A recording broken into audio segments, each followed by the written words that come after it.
अल्हम्दुलिल्लाहि रब्बिल मशरिक़ैनि व रब्बिल मग़रिबैनि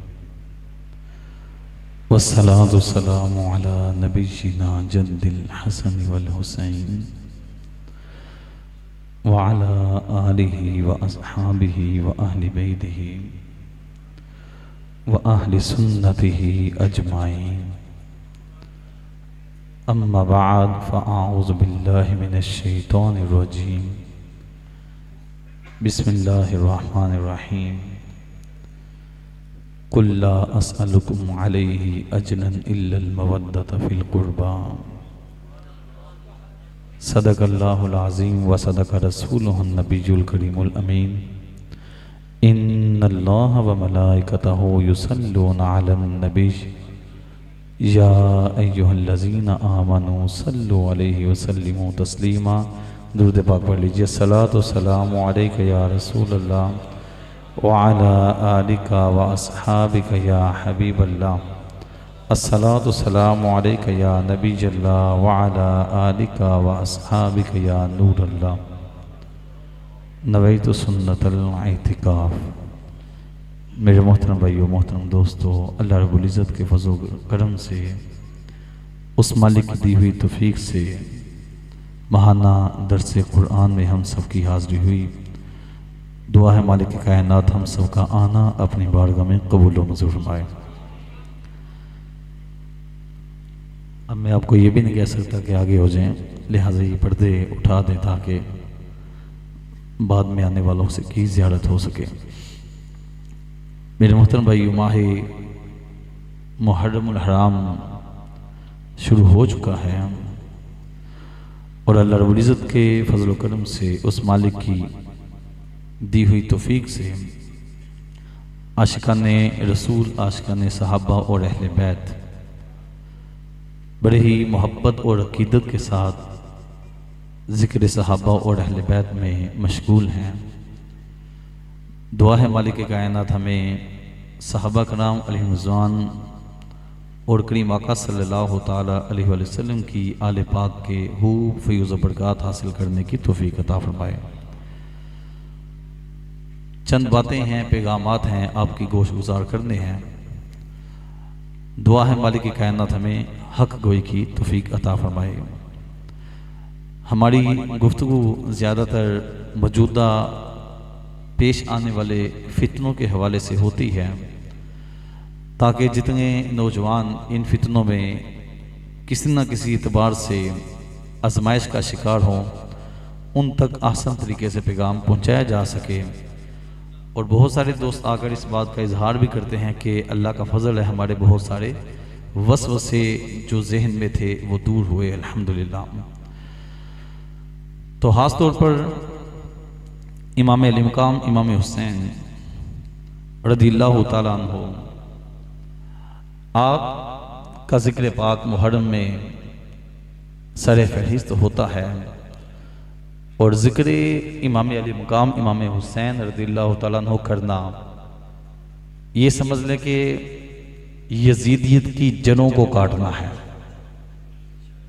ये नामे इमाम हुसैन जो है ये खुद ही बहुत बड़ी दवाई है, बहुत बड़ी दवाई है अगर कोई इस बात को समझ ले। लेकिन अफसोस इस बात का है कि जिस माशरे में हम गुजारा कर रहे हैं, यहाँ पर लोगों की अपनी गर्जें बड़ी होती हैं। अपनी गर्जों की वजह से वो लेबल तो हुसैनियत का लगाते हैं, करतूत यजीद वाले होते हैं। ये बड़े अफसोस की बात है, देखकर बड़ा दुख होता है। अभी अली भाई पढ़ रहे थे ना, मेरे हुसैन पर सलाम, आप भी पढ़ ले, मेरे हुसैन पर, मेरे हुसैन पर। देखिए हमने ये बात क्यों की, इसलिए कि हमें इमाम हुसैन से मोहब्बत है। ऐसे ही है, मोहब्बत है तो हम कह रहे हैं मेरे हुसैन पर सलाम, प्यार है तो कह रहे हैं मेरे हुसैन पर सलाम। किसी ने माज़अल्लाह यजीद का नाम लेकर तो सलाम ना भेजा, वो तो लानत भेजने के काबिल, उस पर तो लानतें भेजी जाती। तो हुसैनियत जिंदाबाद, यजीदियत मुर्दाबाद। अब याद रखें, लफ्ज़ हुसैन जो है ये सिर्फ एक जात का इनाम नहीं है, ये एक किरदार का नाम है। लफ्ज़ हुसैन सिर्फ एक जात का नाम नहीं, एक किरदार का नाम है। लफ्ज़ यजीद सिर्फ एक जात का नाम नहीं, एक किरदार का नाम है। हमने आज बैठकर ये गौर व फिक्र करना है कि हमारा ताल्लुक वास्ता जो है वो जुबानी किसके साथ है और अमली किसके साथ है। जब हमें इस बात का मामला समझ आ जाएगा तो इंशाल्लाह बहुत सारे मसाइल हमारे हल होना शुरू हो जाएंगे। इमाम अली मकाम इमाम हुसैन रज़ियल्लाहु ताला अन्हु ये वो ज़ात है जिनके बारे में करीम मक्का सल्लल्लाहु ताला अलैहि वसल्लम ने फरमाया, खुलासा करने लगे, फरमाया हुसैन मुझसे है, मैं हुसैन से। अच्छा, अगर हुजूर सारी जिंदगी में सिर्फ ये एक बात ही फरमा देते ना तो शान बयान करने के लिए काफी होंगी। बहुत बड़ी बात है कि कहने वाली जात मामूली जात नहीं, इमामुल अंबिया है। आप जरा तसव्वुर करें कि कह कौन रहा है, इमामुल अंबिया है। आप फरमा रहे हुसैन मुझसे है, मैं हुसैन से। फिर फरमाया कि हुसैन जन्नती नौजवानों के सरदार है। इमाम हसन इमाम हुसैन जन्नती नौजवानों के सरदार हैं। एक और मकाम पर फरमाया गया, रब्बे कायनात के दरबार में हुजूर ने अर्ज की, ऐ मेरे मालिक मौला, मैं हुसैन से मोहब्बत करता हूं, या अल्लाह तू भी उससे अपना महबूब रख। मैं हुसैन से मोहब्बत करता हूं, या अल्लाह तू भी इससे अपना महबूब रख ले। और ये इमाम हुसैन वो शख्सियत हैं जो नबी करीम सल्लल्लाहु अलैहि वसल्लम की गोद में खेलते रहे। ये इमाम हुसैन वो शख्सियत हैं जिनको हुजूर अलैहिस्सलाम ने अपनी गुट्टी अता फरमाई। ये वो शख्सियत हैं जो राकिबे दोशे मुस्तफ़ा हैं, यानी हुजूर के कंधों पर सवारी भी की, हुजूर खिलाया करते थे इमाम हुसैन रज़ियल्लाहु ताला। फिर यही इमाम अली मकाम इमाम हुसैन रज़ियल्लाहु ताला अन्हु वो शख्सियत हैं जिनकी शहादत का पैगाम जिब्राइल अमीन लेकर हाजिर हुए थे। जिब्राइल अमीन लेकर आए कि ये शहीद होंगे, ये शहीद किए जाएंगे। वो इमाम हुसैन जिनकी तरबियत मौला अली और सईदा फातिमा ज़हरा ने फरमाई है। वो इमाम अली मकाम इमाम हुसैन जब इमाम हसन से कुश्ती होती है, मोहब्बत बड़ी कुश्ती, तो जब इमाम हसन को हुजूर बताते हैं हसन हुसैन को यहां से पकड़ो, हुसैन को यहां से पकड़ो, तो सईदा फातिमा ज़हरा देखकर कहने लगी हुसैन छोटे हैं उम्र में, हसन बड़े हैं। अब्बा हुजूर आप हसन को बताते जा रहे हैं, हुसैन को क्यों नहीं बता रहे? फरमाया हुसैन को जिब्राइल बता रहे हैं। आप अंदाजा करें कि क्या शख्सियत है इनके औसाफ, इनके कमालात, इनकी जात। और फिर सिर्फ यहां तक नहीं, क़यामत तक के लिए हुर्रियत और आजादी का निशान जो जात बनी उसे हुसैन इब्न अली कहा जाता है। झुके नहीं, डरे नहीं, डटे रहे। टेंशन ये है, परेशानी ये है, चंद बातें मैंने इसलिए अर्ज की कि आपको बुनियादी चीज की समझ आ जाए। परेशानी ये है कि जब हम इमाम अली मकाम इमाम हुसैन रज़ियल्लाहु ताला अन्हु का नाम लेते हैं, आपके किरदार को सामने रखते हैं, तो फिर जिंदगी में हम इनके किरदार को पसे पुश क्यों डाल देते हैं? बड़े सारे लोग ऐसे हैं जो चैनल्स के लालच में यजीदी सोच वालों के सामने जाकर बैठ जाते हैं। चैनल कि चलो जी टीवी पे आ जावांगे, टीवी पर आ जाएंगे। इधर हकीकत में इमाम हुसैन के बागी भी साथ ही बैठे होते हैं, और साथ सदीक़ अकबर के गुस्ताख भी साथ ही बैठे होते हैं, फारूक आजम के गुस्ताख भी साथ बैठे हैं, सहाबा को गालियां देने वाली भी साथ बैठे हैं। सामने एंकर बन गई एक लड़की, बेपर्दा लड़की, और उसको एक बंदा सुना रहा है मेरे हुसैन तुझे सलाम। अब बात समझिएगा मेरी, जहां से जाकर मैं बात लाने लगा उसको समझिएगा। आप सिनेरियो जरा मद्देनजर रखिए। एक तरफ एक बंदा बैठा है, उसने जनाब काला लिबास पहना हुआ, दिल भी काला लिबास भी काला, ठीक है, सहाबा करम का बुग़्ज़ सीने में, मौला अली के फैसलों के साथ भी वो मुत्तफिक नहीं है। मौला अली के फैसलों के साथ भी वो बंदा मुत्तफिक नहीं। क्यों बोला?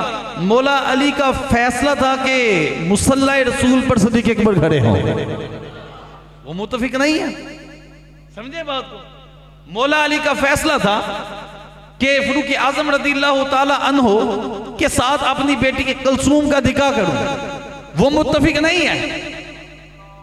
मौला अली का फैसला था उस्मान गनी रज़ियल्लाहु ताला अन्हु की शहादत से पहले उस्मान गनी के दरवाजे पर हिफाजत के लिए हसन हुसैन को खड़ा कर दो, वो मुत्तफिक नहीं है।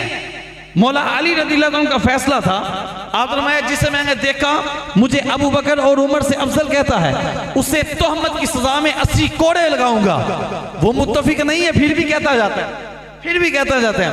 अब मैंने खुलासा तो आपके सामने रखी है। ऐसा बंदा साथ बैठा हो, ऐसा बंदा साथ बैठो जो मौला अली के साथ मोहब्बत का दावेदार है, बस अमली नहीं, चेहरा भी मौला अली वाला नहीं, किरदार भी मौला अली वाला नहीं, और सामने एक औरत है जो बेपर्दा है और कह रही है हाँ जी जनाब आप सुनाएं, क्या सुनाएंगे आप? वो कहते हैं मैं सुनाऊंगा मेरे हुसैन तुझे सलाम। मैं कह अगर इमाम हुसैन के सामने ये वाली महफिल रखी जाए, समझे बात?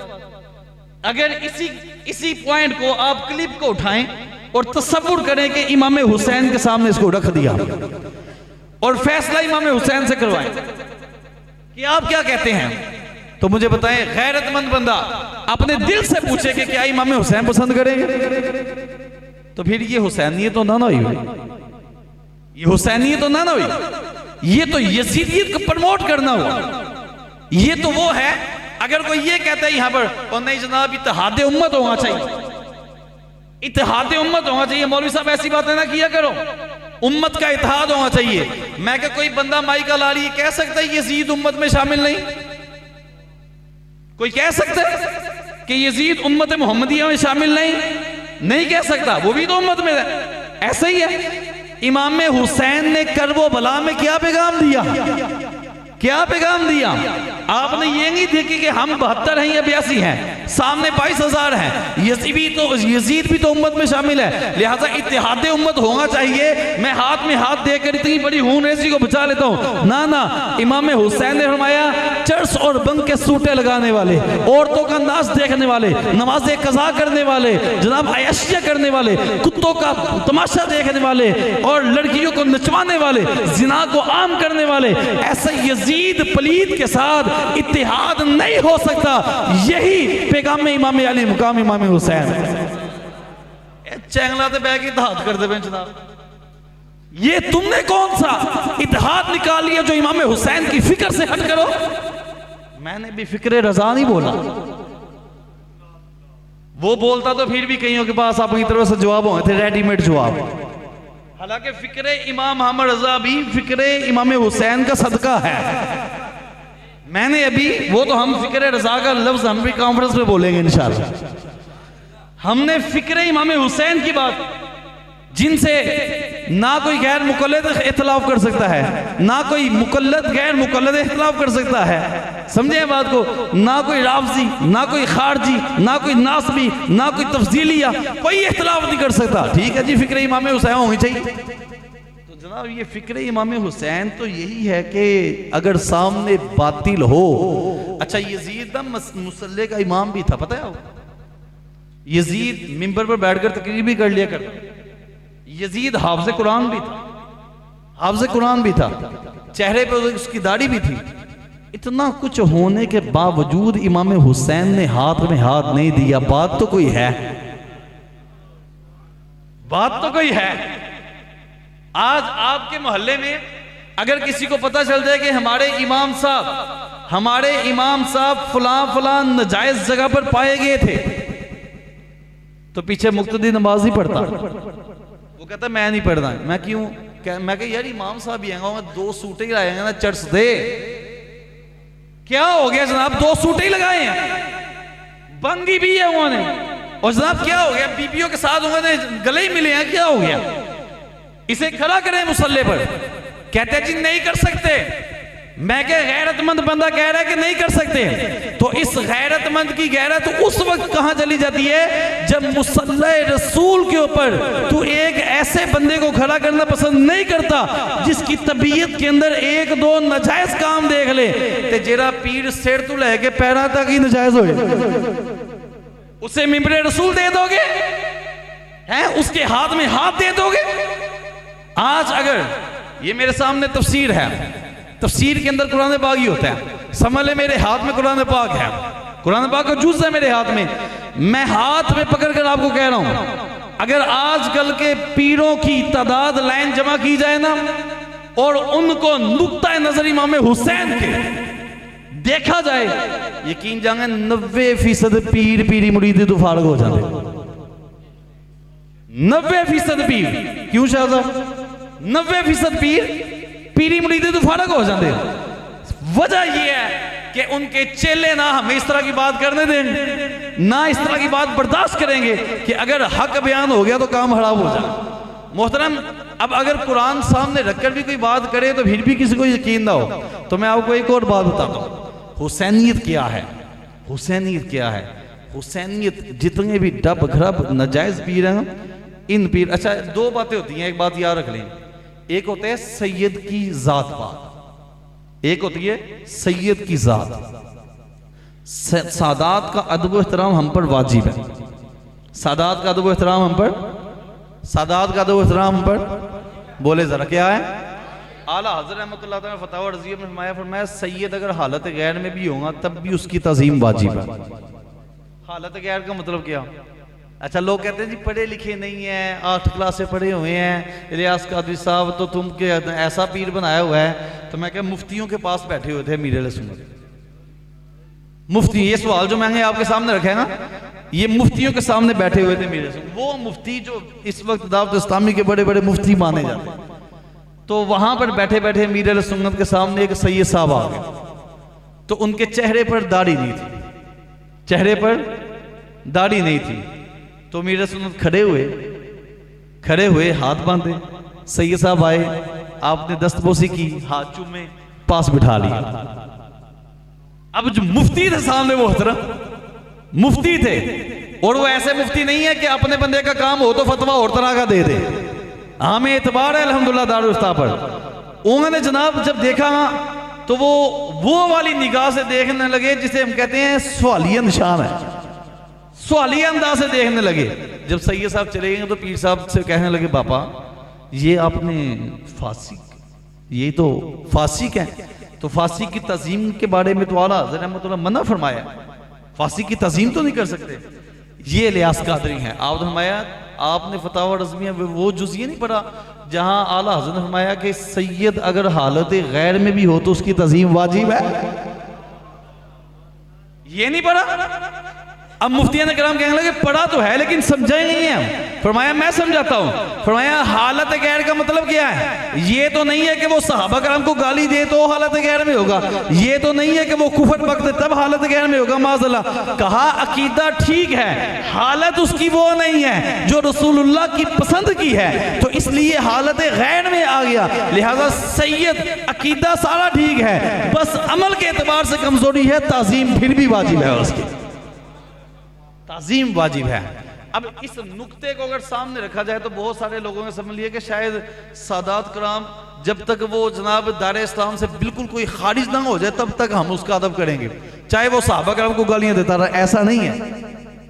अब ये तो हो गया सादात की ताज़ीम। अब सैयद किसी भी कैटेगरी में हो, चाहे हालत गैर में हो चाहे हालत सही में हो, समझते हैं आप, दोनों एतबार से सादात का अदब क्या है हम पर, बोले जरा क्या है, शान अहले बैत सुनने बैठे हैं, क्या है हम पर, वाजिब है।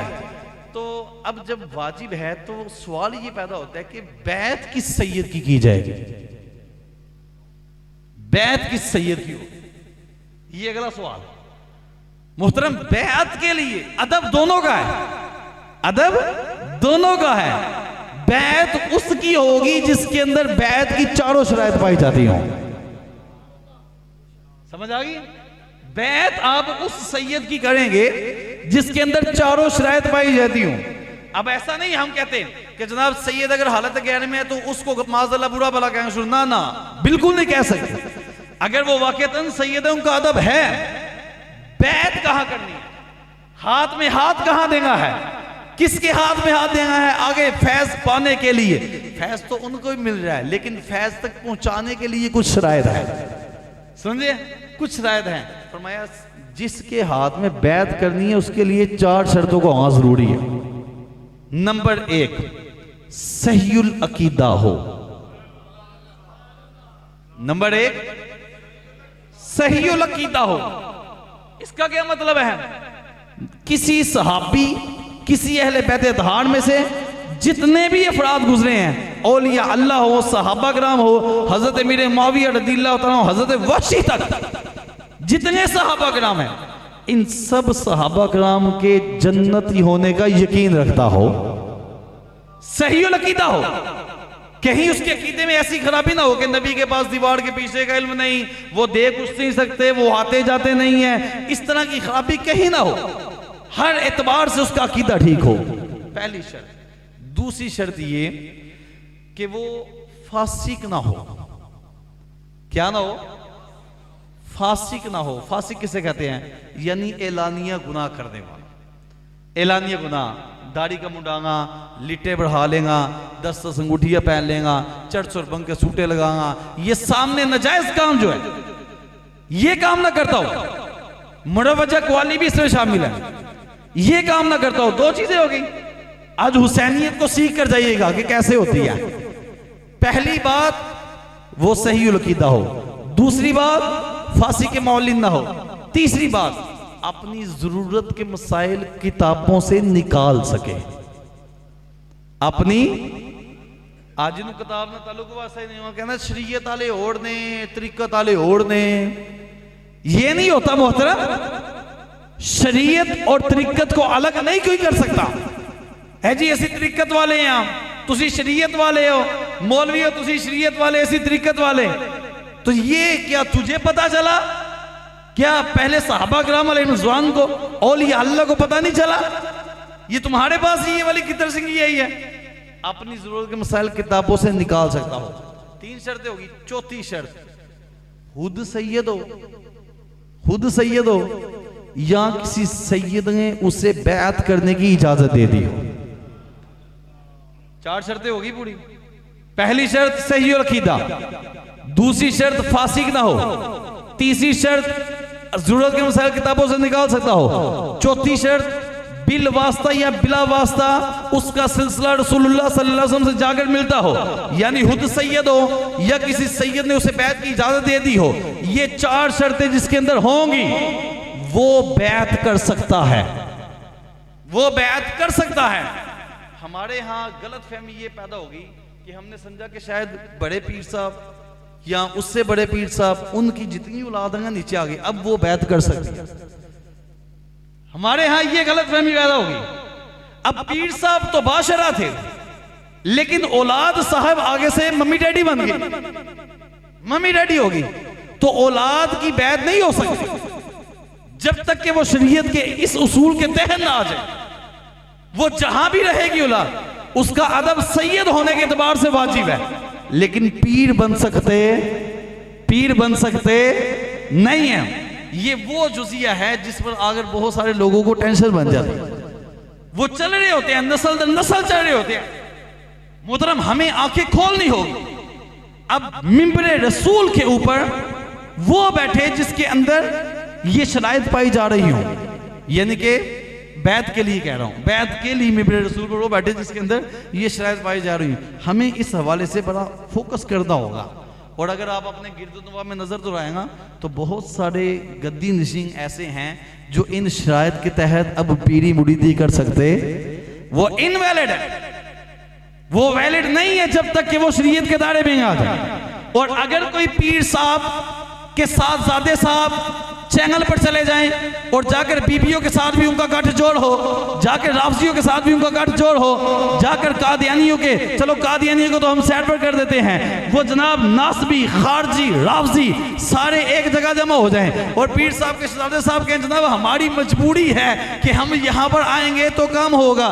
मैं कह यहाँ आने से पहले आपने कितनों को इस्लाम कबूल करवाया कि यहाँ पर आए मजबूरी।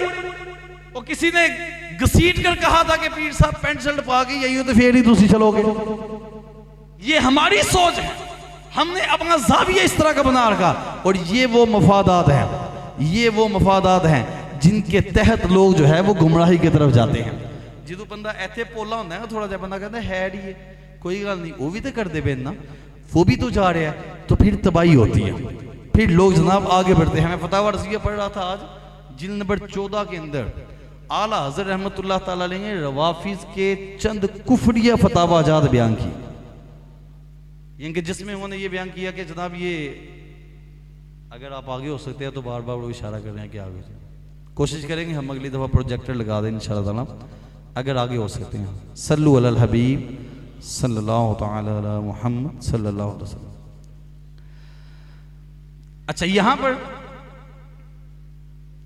जो बात समझने वाली है वो ये कि हमने जबकि इमाम अली मकाम इमाम हुसैन रज़ियल्लाहु ताला का नाम भी लिया और आपके तरीक़ेकार को भी हमने सुना, इमाम अली मकाम इमाम हुसैन। अब जब यजीद के पास हिफ्ज़ भी था, मुसल्ला भी था, मिंबर भी था, इमाम अली मकाम इमाम हुसैन ने बैत नहीं की। आखिरी खुतबे के चंद अल्फाज मैं आपके सामने रखता हूँ। इमाम अली मकाम इमाम हुसैन खुलासा अर्ज़ करने लगा, जब आप जुम्मे का दिन था, आप हैमे में जाते हैं, इमाम अली मकाम की आंखें अश्कबार हो गई, रो पड़े आप।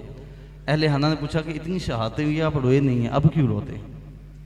आया वो जुम्मा मेरा जो है ना, जुम्मा मदीने में था तो जुम्मा पढ़ाता था, आज जुम्मा जो है ना वो रह जाएगा। फिक्र किस बात की थी इमाम हुसैन, फिक्र किस बात की थी? और इस फिक्र के पीछे आप देखिए उम्मत की खैर है कितनी बड़ी है। नमाज जुम्मा, घर वालों ने कहा कोई मसला नहीं है, हम आपके पास हैं ना, इतने अफराद हो जाते हैं, आप अदा करें। आपने खुतबा दिया घर वालों को, उस खुतबे के अंदर आपने फरमाया कि सुनो मैं जा रहा हूँ, घर की बीवियों से फरमाया मैं जा रहा हूँ, मेरे जाने के बाद बेपर्दा ना हो जाना, बेपर्दा ना हो जाना। फिर कह रहा हूँ बेपर्दा हुसैनियत क्या है कि औरतों को क्या कहा जाए, ये हुसैनियत है। तो जरा बीबियों को काले कपड़े पवा के फड़ांदा फिरे एन जी खुले मुंह, तो झंडा उन्हें इमाम हुसैन का फड़िया, समझे बात को? ये वो है हकीकत छुप नहीं सकती बनावट के उसूलों से, खुशबू आ नहीं सकती कभी कागज के फूलों से। ये वो कागज के फूल भी नहीं कह सकते इनको, समझे? फूल भी नहीं कह सकते कि जब इमाम अली मुकाम इमाम हुसैन, मैं कहता हूं पूरी वो वाली कौम, हम इस जगह पर नाम नहीं लेना पसंद करते हुए, पूरी वो वाली कौम जो इमाम हुसैन के नाम पर ये सारा महीना पलेगी, खाएगी, मामलात करेगी, जो भी करेगी, इस कौम से कहो कि सही मानों में जो मुस्तनद रवायात के साथ इमाम अली मुकाम इमाम हुसैन रज़ियल्लाहु अन्हु का हुतबा है, आखिरी हुतबा जो आपने हैमे के अंदर दिया, उस हुतबे को सामने रखें और अपने बूथे सामने रखें, उनको बोले सामने रखें। अगर तुम्हारा किरदार उस तरह का नहीं है तो सुनो, फिर बेपर्दगी हुसैनियत नहीं है, यजीदियत है। बेपर्दगी हुसैनियत नहीं है, बेपर्दगी यजीदियत है। नमाजों को कज़ा करना हुसैनियत नहीं है, नमाजें कज़ा करना यजीदियत है। चर्च और बंद के सूटे लगाना हुसैनियत नहीं है, चर्च और बंद के सूटे लगाना यजीदियत है। औरतों के नाच देखना हुसैनियत नहीं है, औरतों के नाच देखना यजीदियत है। तो हम अब चेक करें कि मोहतरम हर बंदा अपने गिरेबान में जाके कि मैं किस खाते में पढ़ता हूं, मैं किस खाते में पढ़ता हूं। और अगर कहीं ना कहीं किसी न किसी तरीके से यजीदियत घुसती नजर आए तो आज दरसे कुरान की बरकत से पक्का उसके ऊपर बंद लगाएं, पक्का बंद लगाएं कि मोहतरम ये काम नहीं होगा। हम हुसैनी हैं, बचपन से हुसैनी हैं और जद्दी पुश्ती अल्लाह के फजल से हुसैनी हैं। तो हुसैनियत को समझना। और फिर इनके मकासद क्या होते हैं? मकासद ये होते हैं, चलो जी दुनियावी माल आ जाए, चलो जी कोई बात नहीं, खैर है दुनियावी माल मिल जाएगा। तो कुरान मजीद में रब्बे कायनात ने इस हवाले से इरशाद फरमाया, इन्नल लज़ीना यक्तुमूना मा अंज़लल्लाहु मिनल किताब। पूरी आयत पाक में तर्जुमा पढ़ता हूँ। बेशक वो लोग जो अल्लाह की नाज़िल करदा किताब से हक को छुपाते हैं, अल्लाह की नाज़िल करदा किताब से हक को छुपाते हैं। हक को छुपाने की वजह क्या है? और इसके बदले थोड़ी सी कीमत लेते हैं, थोड़ी सी कीमत लेते हैं। वो अपने पेट में आग बढ़ रहे हैं। और यही होता है ना वो नात हाँ जो आपको सुन्नियों के स्टेजों पर नजर आते हैं, आजकल आपको मजलिसों में नजर आ रहे हैं। वो लोग जो सुन्नियों के साथ पूरा साल नजर आते हैं, आजकल कहीं और नजर आ रहे हैं। यही होता है कि जनाब 4 पैसे लग जाएंगे, दाद भी मिलेगी, इमदाद भी मिलेगी। और हक ये है कि ऐसों के साथ बैठना, इनके साथ मेल मिलाप रखना। आला हज़रत रहमतुल्लाह तआला फतह और रज़विया में हदीस पाक की रूह से लिखा, मेरे करीम आका सल्लल्लाहु अलैहि वसल्लम ने फरमाया है, खुलासा अर्ज करने लगा हूं, आखिरी जमाने में एक कौम ऐसी आ जाएगी जो मेरे सहाबा को सबो शुतम करेगी, सहाबा को बुरा भला कहेगी। फरमाया मर जाए तो जनाजे पर ना जाना, बीमार हो जाए तो इयादत करने ना जाना, इनके साथ खाना ना खाना, इनके साथ पानी ना पीना, इनकी मजालिस में ना बैठना। ये मेरे मुस्तफा का अहादीस में बयान मौजूद है। अब जो जा रहे हैं इनका मकसद क्या है? जनाब कुछ बुराआत मिल जाए, कुछ खैर हाई मिल जाए, कुछ इज्जत और प्रोटोकॉल मिल जाए। कुरान कहता है कि ऐसे लोग जो हक को छुपा कर जा रहे हैं, हम ये अपने पेट में आग बढ़ रहे हैं। ये जो वहां से लेते हैं ये आग बढ़ रहे हैं। और सूरह अल इमरान के अंदर, सूरह अल इमरान के अंदर भी रब्बे कायनात ने फरमाया, और याद करो जब अल्लाह ने अहले किताब से अहद लिया था कि तुम ये किताब लोगों से जरूर बयान करोगे और इसे छुपाओगे नहीं, तो उन्होंने इसे अपनी पीठ के पीछे फेंक दिया और इसके बदले थोड़ी कीमत ले ली, इसके बदले थोड़ी कीमत ले ली। और मजीद एक मुकाम पर रब्बे कायनात ने फरमाया सूरह बकरा के अंदर फरमाया, बेशक वो लोग जो हमारी नाज़िल करदा खुली निशानियों और हदायत को छुपाते हैं, बाद इसके कि हमने उसे लोगों के लिए बयान कर दिया। और एक और मुकाम पर फरमाया कि तुम्हें डर किस बात का है? अल्लाह फरमाता तुम्हें डर किस बात का है? किससे डरते हो? हक को छुपाते हुए डर किस बात का है? मैं अगले दिन एक जगह पर बयान करने जा रहा था, ये कम मुहर्रम की बात है, तो मुझे किसी सियाने बनने का मशवरा दिया। किसने? सियाने भी तो होते हैं ना, सियाने भी होते हैं। उनको मैंने बोला मैं जिस इलाके में बयान करने जा रहा हूँ वो 95% वो बैठे हुए हैं माशाल्लाह, वहाँ से आए हुए हैं नौजवान। तो मैंने कहा वहाँ 95% जनाब वो लोग हैं, ठीक है ना, 95% वो लोग हैं, तो 5% है अपने। तो कहते यार वो इलाका तो बड़ा ख़तरनाक है, तुम ऐसा करो उधर जाके ना तुम शान सहाबा ही बस बयान करना, शाने। तो मैं क्या दिन तो फरूक आजम दा, दिन तो फरूक आजम शान अहले बैत। हाँ, उन्होंने कहा तुम सिर्फ वहां पर जाकर ना शान अहले बैत ही बयान करना, क्योंकि वो रंग बंग ये वो सारा झंडे शंडे उधर ही लगे होंगे, तो तुम वही बयान करना। मजे की बात इन दीवानों स्पीकर भी मस्जिद के बाहर लगा दिए हैं, तो मस्जिद के सामने वो लोग अपना कार्रवाई भी पूरी कर रहे थे, और सिक्योरिटी भी बैठी हुई है, सारा कुछ है। उन्होंने मुझे घर से कह दिया जाते हुए मुलाकात हुई, उन्होंने कहा जनाब वहां पर आज शान फरूक आज़म दा बयान करना, वहां शान अहले बैत ही बस बयान करना। मैं कहा यार दिन तो फरूक आज़म का है। कहते नहीं इलाका उनका है, इलाका उनका है। मैं कह ये तुम्हें ही पता, वादी रजा की है, कोहे हिबाला रजा का है, जिस समत देखिए वो इलाका रजा का है। वो हम झंडे देखकर मौजू बदलेंगे, हम इनके बूथे देखकर मौजू बदल जाएंगे। अगर फरूक आज़म के दिन में भी इस डर से हक बयानी को छोड़ देना है कि कोई क्या कहेगा, तो फिर फरूक आज़म का नाम लेना छोड़ दो, समझ आइएगा, उनका नाम लेना छोड़ दो। क्योंकि आपको फरूक कहा ही इसलिए जाता है कि जब आपने इस्लाम कबूल किया, अर्ज किया आका क्या दीन झूठा है? फरमाया नहीं सच्चा है। आका क्या रब झूठा है? कहा नहीं सच्चा है। कहने लगे आज फरूक आज़म, आज उमर ने इस्लाम कबूल कर लिया है, हम सरेआम निकल कर नमाज अदा करें।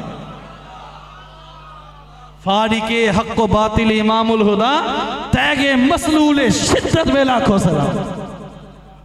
वो उमर जिसके आदाब शेदा सकर, उस हुदा दोस्त हजरत पे लाखों सलाम।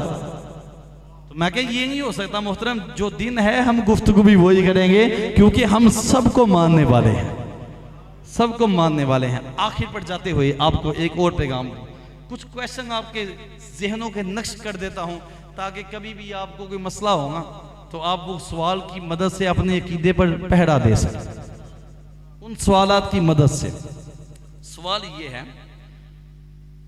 ये अपना बाजरागढ़ी साइड पर ना गाँव है इस तरफ किंगरा रोड पर ना, तो वहाँ पर किसी ने ना अहले सुन्नत व जमात के कुछ लोग थे, उन्होंने 30 रोज़ा प्रोग्राम कराया ना मुहर्रम में, चंद साल पुरानी बात है। 30 रोज़ा प्रोग्राम में उन्होंने एक भी बयान शान सहाबा पर नहीं करवाया। सुन्नी थे, अपने बाजार सुन्नी थे। हमारे एक दोस्त को उन्होंने बुला लिया 30वें दिन, 30 मुहर्रम को या 29 मुहर्रम को। उन्होंने कहा जनाब शान अहले बैत बयान करे। उन्होंने कहा कि यार 29 बयान हुए शान साहब शान अहले बैत पर, चलो अब मैं शान साहबा और अहले बैत मिक्स करके बयान कर देता हूँ। उन्होंने कहा मिक्स करके बयान कर देता हूँ। कहने अजहर साहब मैं तकरीर की थी तो मैंने बाद कहने तो किन्ने किया शान साहबा बयान करो, ये सुननी तो किन्ने किया शान साहबा बयान करो। कहने मैंने कहा यार वो मामला, अब वो चूंकि मुनाजराना कैफियत नहीं रखते थे अपने अंदर, तो उन्होंने दलाइल नहीं दिए, खैर पशेमान होकर जिस तरह भी वो आ गए। उन्होंने मुझे बताया, मैंने उनसे कहा कि अगर आप औसतन एवरेज निकाली जाएगा, एवरेज निकाली जाए तो वाकया करबला में कितने तन शहीद हुए, कितने तन? ये दीवारों पर आप लिखेंगे 72 तबूत का, तो ये तो वो सारा निज़ाम चलाया होता है, 72 तन शहीद हुए थे। कितने तन? हाँ, ये मैं आपको याद करवा रहा हूँ, याद तो आपको पहले भी है, बोला नहीं जाता। तो 72 तन शहीद हुए करबला में। 72 के अंदर अहले बैत कितने थे और सहाबा कितने थे, या सहाबा की औलादे कितनी? समझ आइए, ये वो सवाल है, अगर आप उनके मजलिस में भी बैठकर कर देंगे तो मुमकिन है 72 का नाम लेने के बाद मार पड़ जाए। क्या जनाब बताएं, 72 तन जो करबला में शहीद हुए, उन 72 में सहाबा और सहाबा की औलादे कितनी थी और अहले बैत अतहार कितने थे? तो इस सवाल का जवाब जो है ना, ये आपको अहमद रज़ा के नौकर देंगे। सुने जरा, करबला में 72 तन शहीद हुए, 20 या 22 अहले बैत अतहार थे, तकरीबन 50 अफराद सहाबा और सहाबा की औलादे थे। अब जब वाकया करबला बयान हो रहा हो तो फिर जिक्र में अगर इनका नाम आ जाए तो क्या बुरी बात है? क्या करबला में ये इमाम हुसैन के कदमों पर निछावर नहीं की जाने, और क्या इन्होंने कुर्बानी नहीं दी? जब तुम अपने मजालिस में बैठकर रोते हो इस बात पर कि इमाम अली मकाम इमाम हुसैन ने कहा कि ए बेटा अली अकबर, दीवा जला, दीवा बंद कर दो, दीवा बंद कर दो दिया यहां से, और फिर आपने फरमाया जो जो जाना चाहते हैं अंधेरे में चला जाए। ऐसा ही है, जो जो जाना चाहता है वो चला जाए। फिर जब दिया रोशन किया तो कोई भी नहीं था गया, सबने सर झुकाए हुए थे। फिर इमाम अली मकाम इमाम हुसैन ने फरमाया ए अली अकबर, लगता है शर्मिंदगी से नहीं जा रहे, लिहाजा दोबारा दिया बंद कर दिया जाए। फिर दिया बंद किया, उसके बाद आपने देखा कि कोई भी नहीं जा रहा। तीसरी दफा जब ऐसे ही हुआ तो एक शख्सियत उठी और कहने लगी ए इमाम, हमारा इससे ज्यादा इम्तिहान ना ले। हम वो नहीं है जिन्होंने मूसा अलैहिस्सलाम से कहा था कि आप लड़े हो आपका रब लड़े। हम वो हैं जब तक हमारे जिस्म पे जान है कोई यजीदी आपकी तरफ नहीं बढ़ सकता। इनसे पूछे ये बात करने वाला कौन था, पूछे इनसे कौन था वो सहाबी रसूल थे, सहाबी रसूल थे। तो जब वाकया करबला बयान हो रहा हो तो फिर इस किरदार को क्यों पसे-पुश डाल दिया जाता है, क्यों इसे छुपा दिया जाता है? और हमारे वो 2 नंबर खतीब जो रंग देखकर और पैसा देखकर इस तरह की गुफ्तगू करने से कतराते हैं, उनके लिए पैगाम है मोहतरम, थोड़े दामों में, थोड़े दामों में तुम हक को छुपा रहे हो, ये तो नतारा हो जाए आगे जाके। वो कहते हैं वारिस, ओ अपना वारिस शाह का शेर है कि वारिस शाह मान ना करी वारिसा दा, रब बेवारसा करके मार दे। तुम्हें किसका मान है मोहतरम, किन चक्रों में हो तुम? क्यों नहीं कुरान खोलकर और ये बातें सामने रखते? तो इमाम अली मुकाम इमाम हुसैन की बारगाह में ये अर्ज करने वाले सहाबी रसूल, फिर आपकी जान के से पहले अपनी जान निछावर करने वाले सहाबा और सहाबा की औलादे हैं 72। अब सवाल ये है कि जिन्होंने नाम लेना है, करना है, वाक़या करबला के वाले से रोड भी बंद करने हैं, सब कुछ करना है, मोहतरम कोई बात नहीं, करें आप, आपकी मोहब्बत अपनी जगह, हम किसी को ठेस नहीं पहुंचाते। सवाल एक ये है कि क्या एक ऐसा झंडा नहीं बन सकता जिसके ऊपर इन 72 के नाम आ जाएं? क्या एक ऐसा झंडा नहीं बन सकता? अगर तुमसे नहीं बन सकता तो हम पैसे दे देते, हम दे देते हैं। एक ऐसा झंडा बना लें जिसको आपने 500 की दिहाड़ी दे के पूरे सियालकोट में घुमाना होता है ना, झंडा दे के और डंडा दे के, उसको कहें कि मोहतरम वो वाला झंडा लेके घूमे पूरा महीना मुहर्रम का, जिसके ऊपर शुहदाए करबला के नाम लिखे हों, शुहदाए करबला के नाम लिखे हों। मर जाएंगे नहीं करेंगे, मर जाएंगे नहीं करेंगे। जी वो क्यों? वो इसलिए, चलो मैं कहता हूं ठीक है 72 के नाम ना लिखो, लंबा हो जाएगा। अहले बैते थार जो 22 थे उनके लिख लो, 20 या 22 अहले बैते थार। नहीं, हम जिद नहीं करते तुम्हारे साथ, हम कहते हैं माफ किया तुझे इस मसले में। जो अहले बैते तहार 22 अफराद या 20 अफराद थे जो वाक़या करबला में शहीद हुए, उनके नाम लिख लो, बमा वल्दियत, उनके लिख लो। नहीं लिखेंगे शाह साहब? नहीं लिखेंगे, चलो ठीक है, ये भी है, मुश्किल काम है। ए काम तो इसी मिंबर से भी कर सकते हैं, क्योंकि मिंबर में भी तो हमने 5 नाम लिखे होते हैं। वाक़या करबला में मौला अली रज़ियल्लाहु तआला अन्हु के, किनके? मौला अली रज़ियल्लाहु तआला अन्हु के वाक़या करबला में जो बच्चे शहीद हुए उनका ही लिख लो।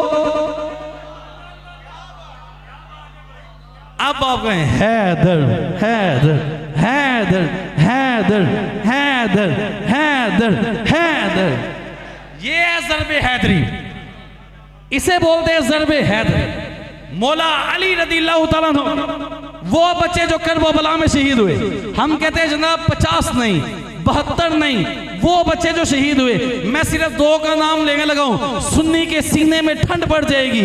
मौला अली के वो बच्चे जो करबला के मैदान में शहीद हुए, एक का नाम अबू बकर था, एक का नाम उमर था।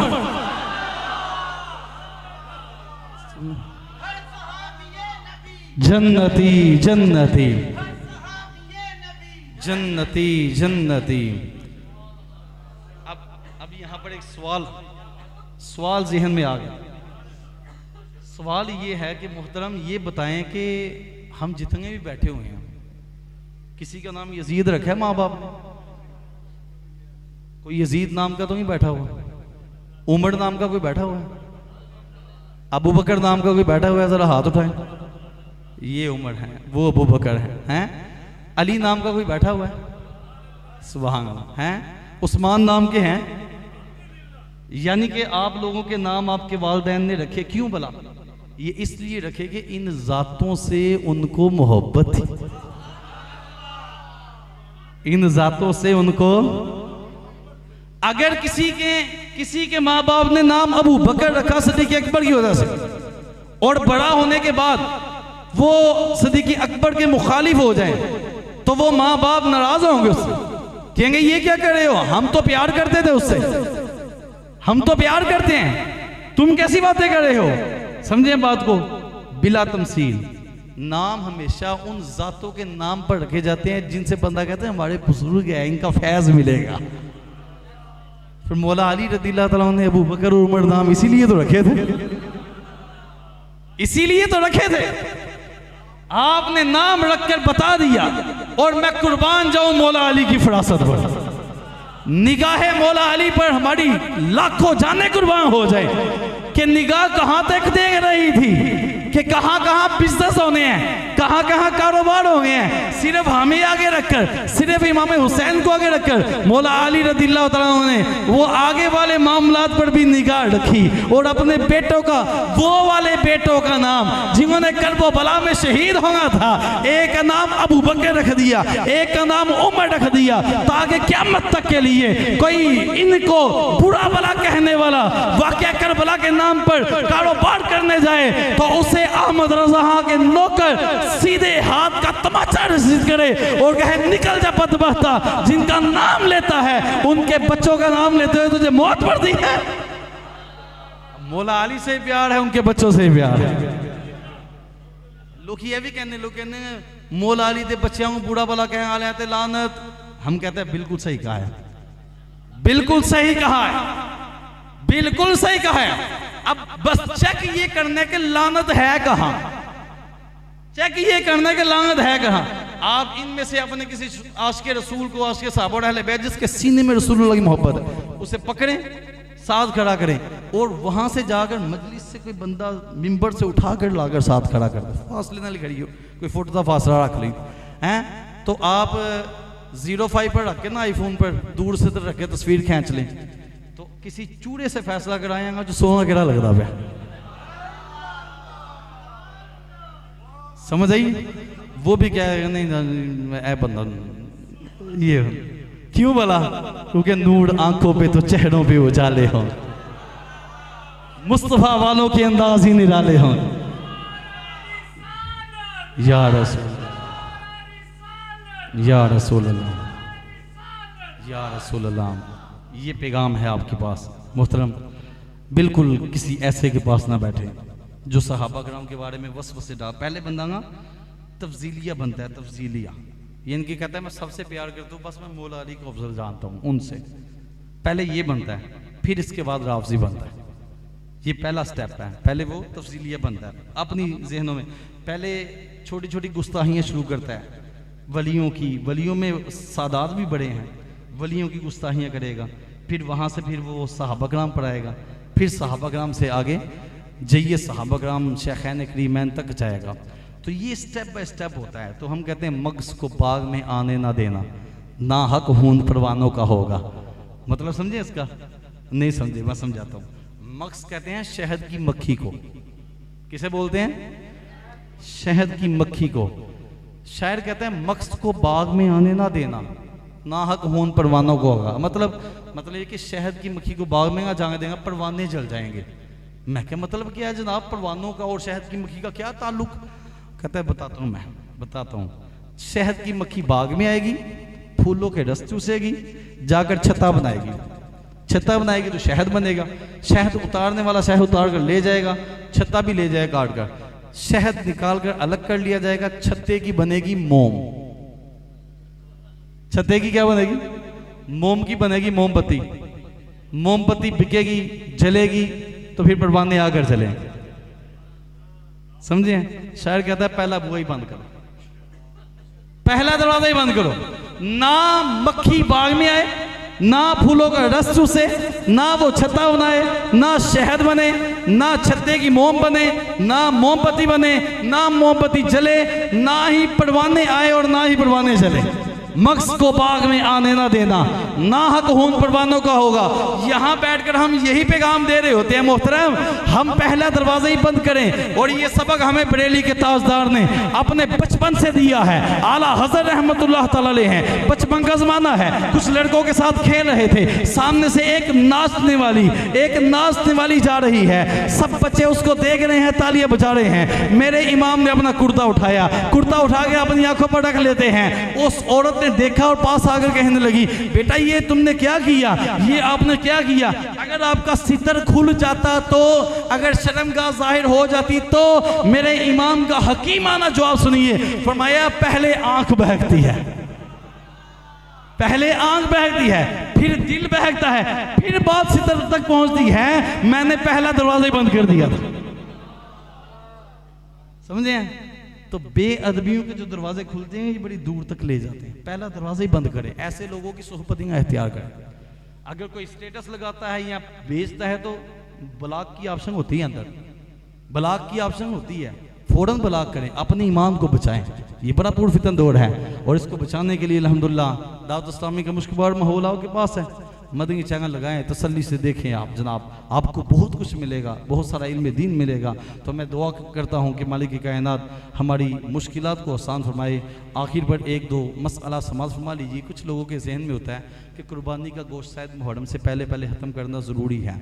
कुछ लोगों के जहन में होता है तो ऐसा नहीं है मसला, इसको आप पूरा साल भी खा सकते हैं। बेहतर ये है कि ख़त्म कर ले। वो आपको फूड पॉइजन वगैरह के मसाइल हों तो वो अलग आपका मसला है। बहरहाल इसको अगर कोई सेव कर सकता है तो इसको खाया जा सकता है। दूसरे नंबर पर मुहर्रमुल हराम के महीने में, मुहर्रमुल हराम के महीने में स्याह लिबास पहनना, इसको उलमा कराम ने नाजायज़ लिखा है। अगर कह के आया तो उसको घूरिएगा ना, नहीं पता होता, इल्म दीन हासिल करने आएंगे तो क्यों कि मुशाबत होती है ना एक कौम के साथ। फ़ी नफ्सी ही काला लिबास नाजायज़ नहीं। मुहर्रम के महीने में और एहतियातन सफ़र में भी ना पहने, क्योंकि ये सफ़र तक चलता है। तो इन 2 महीनों में आप एहतियात करें, काला लिबास ना पहने और दूसरे रंग के आप लिबास इस्तेमाल कर सकते हैं। इसको उलमा कराम ने नाजायज़ कहा है। तीसरे नंबर पर ये कि नोहा सुनना और इसके सारे मामलात करना ये जायज़ नहीं है। नोहे के अंदर अहले बैत तहार की शान नहीं, बल्कि यूँ बयान किया जाता है जैसे वो तरले कर रहे थे माज़। तो ऐसा नहीं है, वो तो बहादुर लोग थे अल्हम्दुलिल्लाह। तो साथ उसके अंदर म्यूज़िक चल रहा होता है, जिसके अंदर डोल डमका हो, म्यूज़िक हो, तिलावत कुरान भी लगी हो तो नाजायज़ होगा, ठीक है। तो इसलिए वहाँ पर भी हमने ख़ास तौर पर ख्याल करना है। तो हमने नूहे वगैरह भी नहीं सुनने। कुछ लोग मातम देखने के लिए चले जाते हैं या नेट से निकाल कर देखते हैं, वकील से की ताकीद है। तो मुहतरम याद रखिए, मातम करना भी नाजायज़ है और मातम देखना भी नाजायज़ है, और वहाँ जाकर तादाद बढ़ाना भी नाजायज़ है। फरमाया गया जो जिस कौम की तादाद बढ़ाएगा ना, क़यामत वाले दिन उन्हीं में से उठाया जाएगा। तो हमने इस हवाले से भी ख्याल करना है। और 7 मुहर्रम की शाम के वक्त बहुत सारे लोग मन्नत मांगते हैं, वो दिए वगैरह लाते हैं जाके इमाम बारगाह से, तो नीयत करते हैं कि वो एक उस साल अगर दिया ना पुजे पुजे घर आन तक इतने वाउन जी चमासिया का मौसम में वाह बंद होंगी है, तो जनाब दिया तो घर पहुँच जाए। समझ आई, कई लोग डोल के पा के लैन देंगे, बहुते स्याने तो वो डोल च पा के लिया जी दिया नहीं बुझा, लिहाजा जनाब अगले साल हमने हमारी मन्नत पूरी होगी ना, तो अगले साल हमने 100 रखने हैं, 50 रखने हैं। तो यूं करके तादाद बढ़ाते जा रहे हैं। तो दिए की मन्नत नहीं होगी, मन्नत किसकी होगी? आइए इमाम अली मुकाम इमाम हुसैन के घर से ही पूछ लेते हैं। जब इमाम अली मुकाम इमाम हुसैन और इमाम हसन बीमार हुए ना, तो मौला अली और सैयदा फातिमा तो ज़हरा और इनके घर में हादिमा ने जो मन्नत मानी थी वो 3 रोज़ों की मानी थी। समझिए, रोज़ों की मन्नत मानी वो रखे। और 10 बीवियों की कहानी, लकड़हारे की कहानी, वो मौला अली का मौज़ा, ये भी बिल्कुल मन गलत कहानियाँ। इसकी जगह अगर आपने कुछ पढ़ाना है तो आप सूरह यासीन पढ़ाएं, सूरह रहमान पढ़ाएं। और याद रखिए इमाम अली मुकाम इमाम हुसैन रज़ियल्लाहु अन्हु जब शहीद हुए तो सर नेज़े पर था, तो उस वक्त आपने कोई कहानी नहीं थी सुनाई, रब का कलाम ही सुनाया था, कुरान ही आपने सुनाया था। तो इसलिए कुरान से मोहब्बत, तो आज ये इरादा करके जाएं अहले बैत धार के लिए और शुहदा करबला रूफा का करबला के लिए कुछ ना कुछ जहन बना के जाएं कि अब मैं अपनी ज़िंदगी में ये तब्दीली ले लाऊंगा, मैं अपनी ज़िंदगी में ये तब्दीली लेकर आऊँगा। जनाब कौन सी तब्दीली? ये कि चलो यार पहले अगर मैं बेनवाजी था ना, कभी पढ़ लेता था कभी नहीं पढ़ता, इमाम हुसैन की शहादत और अहले बैत धार और शुहदा करबला के साले सवाब की नीयत से अब से पक्का नमाजी हो जाऊँगा इंशाअल्लाह, पक्का नमाजी हो जाऊँगा इंशाअल्लाह, कह दें इंशाअल्लाह। देखें अगर हम ये नीयत आज नहीं भी ना करते तो तब भी हमने नमाज पढ़नी, समझे? तो अपनी जिंदगी में 3 काम लाजिम कर ले, मैं आम इसका मेरा मुजरब अमल है, ये 3 याद कर लें, आसानी से याद हो जाएंगे। एक तो नमाज नहीं छोड़ते, जहां भी हो सोने से पहले कह दे कि मेरे उत्ते बिस्तर हमें जिंगी देर तक 5 बूढ़ियां ना काट लो, कह दे। आप सारी नमाजें अगर कोई रह भी गई थी ना फिर भी पढ़ के सोए, 5 बूढ़ी करें, 5 जब तक बूढ़ी नहीं होगी मैं सोना नहीं, बिस्तर हराम है। अब बिस्तर पर आने से पहले 5 पूरी कर ली। एक तो ये नमाज पाबंदी से, दूसरे नंबर पर कुरान पाबंदी से पढ़े। 2 लहंगे पढ़ लिया करे लेकिन कुरान जरूर पढ़ा करे, 1 सफ़ा पढ़ लिया करे, कोई मेरा कुरान की तिलावत का नागा ना हो। आप अगले साल कह सके मुहर्रम में सलमान साहब पिछली बारी नियत की थी, हले तक 1 दिन भी कसा नहीं हुई तिलावत, और अगर कभी हो भी गई तो आप जो है अगले दिन डबल पढ़ ले उसको। हर बंदे के पास मोबाइल है, अपने मोबाइल में रखें, आप पढ़ लेंगे इंशाल्लाह। और तीसरा काम, जो आखिरी काम इस हवाले से, वो ये कसरत से हुजूर की बारगाह में दुरूद पढ़ना है। नमाज, कुरान, दुरूद, इंशाल्लाह बाड़े न्यारे हो जाएंगे। अल्लाह हमें अमल की तौफीक अता फरमाए। दावत इस्लामी सिटी सियालकोट के तहत हफ्तावार इज्तिमा बासिलसिला उर्स इमाम अली उल हक शहीद रहमतुल्लाह ताला अलैह, सुभान अल्लाह। ये 3 जुलाई बरोज़ जुमेरात बाद नमाज इशा इंशाल्लाह इमाम पाक अलैहि रहमा के कदमों में होगा इंशाल्लाह। और बयान करने के लिए वो शख्सियत जिनका नाम सुनकर आप झूम जाएंगे, अबुल बयान हाजी मोहम्मद अजहर अतारी साहब अभी हज करके तशरीफ़ लाए हैं फिर से। तो ये आप कोशिश करें 3 जुलाई को मैं भी इंशाअल्लाह ताला आऊँगा, आपने भी आना है इंशाअल्लाह। अल्लाह हमें अमल की तौफीक दे, आमीन बिजाहिन नबील अमीन सल्लल्लाहु अलैहि वसल्लम। शाह साहब तिलावत फरमाते हैं इंशाअल्लाह, दुआ फरमाते हैं।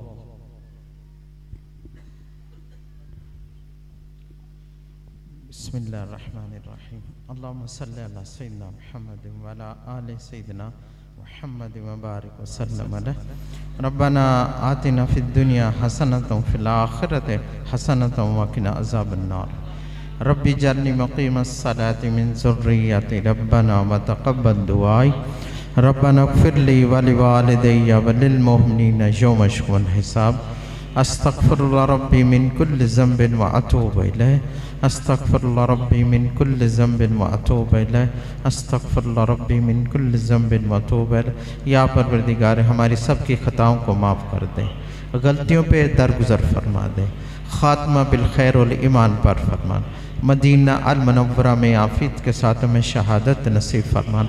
मदफन जन्नत अल बकी अता फरमान। जन्नत अल फ़िरदौस में नबी पाक सल्लल्लाहु अलैहि वसल्लम का पड़ोस नसीब फरमान। मौला अच्छा कफन नसीब फरमान, रोशन कब्र नसीब फरमान। या अल्लाह जो बयान किया हमें उस पर अमल करने की तौफीक अता। जिन्होंने बयान किया उनके इल्म में इजाफ़ा फरमा दे। हम सबको अपने वालिदैन का अदब और एहतराम करने की तौफीक अता फरमा दे। या अल्लाह हम सबको सहाबा इकराम अहले बैत का अदब करने की तौफीक अता फरमा। 5 वक़्त बाद जमात तकबीरा उला के साथ नमाज़ें पढ़ने की तौफीक, कुरान पाक पढ़ने की दूसरों को पढ़ाने की तौफीक दे। या अल्लाह हम सबको जल्द अज जल्द मदीना अल मुनव्वरा की ज़ियारत नसीब फरमा। मक्का अल मुअज़्ज़मा की हाज़िरी नसीब फरमा। पीर व मुर्शिद की खैर फरमा दे। हमारे आमिर अहले सुन्नत की उम्र दराज़ी फरमा। उनके शाना बेशाना चल कर हमें दीन का काम करने की तौफीक। तमाम मुबल्लिगीन, तमाम मुअल्लिमीन, तमाम तलबा की मौला हिफाजत फरमा दे। हमारे घरों में, हमारे शहरों में, हमारे मुल्क मज़ीद अमन हो जाए। हमें नेक साले हुक्मरान अता फरमा। जिन्होंने ख़त्म नबूवत का छेड़ा था, हक़ बना दे, तौबा नहीं की, इन सबको तबाह बर्बाद कर दे, ज़लील व ख्वार कर दे। मौला या हमें ताकत अता फरमा, इनके सर कलम करें। हम सबको या अल्लाह नबी पाक सल्लल्लाहु अलैहि वसल्लम की सुन्नत के मुताबिक ज़िंदगी गुजारने की तौफीक अता फरमा। या अल्लाह कर्म करो मुस्तफ़ा के वास्ते। या रसूल अल्लाह नज़र कर्म कीजिए खुदा के वास्ते। कर मुश्किलें हल शहे मुश्किल कुशा के वास्ते। कर रद्द बनाए शहीदाने करबला के वास्ते। मौला जो दुआएं की हैं वो कबूल फरमा लो। बीमारों को शिफा अता फरमा, बेरोज़गारों को रोज़गारी अता फरमा, बे औलादों को नेक औलाद अता फरमा, बेहदायतों को हदायत अता फरमा। जिन मोमिन मुसलमान के घरों में जवान बेटियां बेटे हैं उनके लिए नेक साले आशिक रसूल रिश्ते अता फरमा। जो औलाद तूने हमें अता फरमा इसमें दरवेश वली आलम दिन बामलिफ से कुरान बना दे। हमें अपनी औलाद के साथ सुलह रखने की तौफीक दे दे। हमारी औलादों को हमसे सुलह रखने की तौफीक दे दे। मौला तू करीम है, तू रहमान है। जो जहाँ जहाँ भी जो मुसलमान परेशान हाल उनकी परेशानी को दूर फरमा। जो कर्ज में फंसे हैं गैब के ख़जाने से मदद फरमा। हम सबको आपस में प्यार और मोहब्बत अता फरमा दे। या अल्लाह जो दुआएं की कबूल कर ले, जो नहीं मांग सके हमारे हक़ में बेहतर है अपने कर्म से अता फरमा दे। इस मस्जिद को आबाद फरमा दे। इस मस्जिद के जितने मामनीन हैं सब की कमाइयों में बरकत अता फरमा। हम सबको अपने वालिदैन का अदब और एहतराम करने की तौफीक अता फरमा दे। बीवी बच्चों के हकूक़ अदा करने की तौफीक अता फरमा दे। जिस किसी मुसलमान ने दुआ के वास्ते या रब कहा, जिस किसी मुसलमान ने दुआ के वास्ते या रब कहा, कर दे पूरी आरजू हर बेकसो मजबूर की। मेरे अल्लाह कर दे पूरी आरजू हर बेकसो मजबूर की। सुब्हान रब्बिका रब्बिल इज्जति अम्मा यसिफून व सलामुन अलल मुरसलीन वल्हम्दुलिल्लाहि रब्बिल आलमीन। या अल्लाह जब दमे वापसी हो तो हम सब के लब पे हो ला इलाहा इल्लल्लाहु मुहम्मदुर रसूलुल्लाह। तशरीफ़ रखिएगा। अल्हम्दुलिल्लाह सालाना कॉन्फ्रेंस आ रही है।